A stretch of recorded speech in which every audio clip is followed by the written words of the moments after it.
Next question, Kai Kupferschmidt from Science. Kai, please. Eric, thanks a lot. Thanks for taking my question. I'm just wondering, I mean, given that you're the World Health Organization, if you look at the global situation at the moment, can you give us an idea of what the places are at the moment, or the populations that, that right now, you think are seeing, worrying trends, and where you think, the response needs to ramp up? So that's an important question, but that question needs to be dissected because there are countries, staring at a map as I talk to you, there are countries that are seeing increasing in reported numbers of cases over time. And when we see that, that's a worrying trend. But on the other hand, many countries that are seeing increases in cases have ramped up their testing. And so I don't want to equate countries that are seeing an increase in testing or an exponential growth or a rapid increase as a negative thing.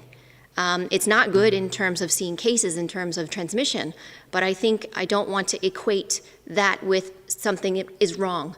I want to equate that with countries are working very hard to increase their ability to find the virus, to find people with the virus, to have testing in place to identify who has COVID-19, and who are putting into place what they need to do to care for those patients. The recommendations that we have for all countries remain the same. Our recommendations include finding all cases, testing cases, caring for cases in the appropriate settings, depending on the severity of their symptoms. Finding all contacts, quarantining those contacts for the full 14 days, making sure that public is fully engaged so that they know what they can do. There is some question about the use of lockdowns or these public health measures. Many countries have had to put those in place because the transmission has increased so rapidly that they were forced to do that.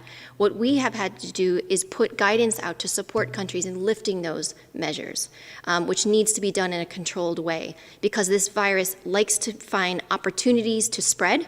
And if these lockdown measures are lifted too quickly, the virus can take off. And that's a worry that we have. But the question about countries finding cases should not be seen as a negative thing. It should be seen as a positive thing, and we need to support countries through these incredibly difficult times. And as you find cases, the only way to control and suppress this virus, this COVID-19, is to actually find them, quarantine those contacts, isolate the cases, and it will be brought under control. And if I could just supplement, certainly areas that I would be particularly concerned about, and it's not based on the absolute numbers, but it's based on the underlying vulnerabilities of populations and also the underlying weaknesses of the health system. And this is particularly acute in areas where there's existing humanitarian crisis. And remind you that there'll be an update to the global humanitarian response plan for COVID-19 tomorrow, which we greatly welcome. And when we look at those numbers, and again, they may be small numbers, but again, we've seen in Afghanistan a 76% increase in cases, but also what we're seeing is deaths beginning to increase there by over 60%. Sudan has a 145% increase in the last week, but also a tracking increase in deaths of 80%.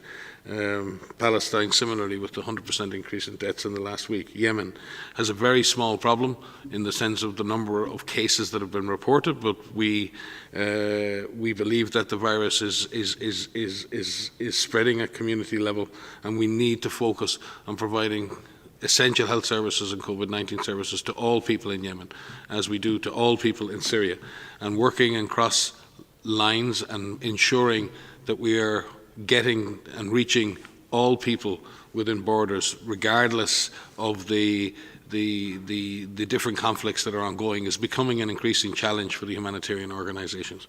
There are other concerns in South America, Central America. There are countries still like Peru and Ecuador that have experienced increase in cases. But again, as Maria said, some of this is down to better testing, and we're seeing more cases. We need to be tracking the proportion of tests that are positive as a way of better tracking that, but also tracking the number of deaths is a good way to really look at that impact. We've also seen in Europe and Western Europe a fundamental decrease in the number of cases, but we have seen a consequent, or not a consequent, but an associated increase in the number of cases reported in places like the Russian Federation. So each region, Southeast, South or the Western Pacific areas have a relatively, are on the downward trend, like Korea and others. But then we do see in South Asia, in places like Bangladesh and India, some trends towards increase. So it's very difficult to say that any particular region is improving or disimproving. There are individual countries within each region that are having difficulties getting on top of this disease, and I am particularly concerned about those countries that have existing, ongoing humanitarian crises. Haiti is another one that comes to mind that I would be very concerned about. We need to focus on ensuring that the most vulnerable people in the world get prioritised assistance in this response.